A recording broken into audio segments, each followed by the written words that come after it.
যারা কথায় কথায় আপনাকে অপমান করেন, আপনার নিন্দা করেন, আপনাকে বাধা দেওয়ার চেষ্টা করেন, আপনাকে ছোট করেন।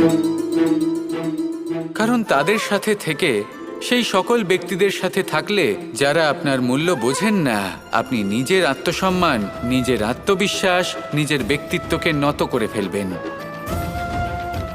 দূরে চলে যান সেই সকল সংঘর্ষ থেকে, সেই সকল পরিস্থিতি থেকে যাদের সম্মুখীন হয়ে আপনি কোনো পরিণামেই পৌঁছতে পারবেন না।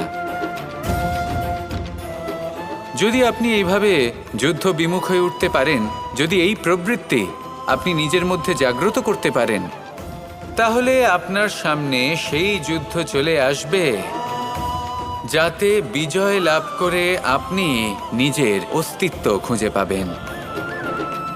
আর সেটাই হলো সবথেকে বড় জয়লাভ।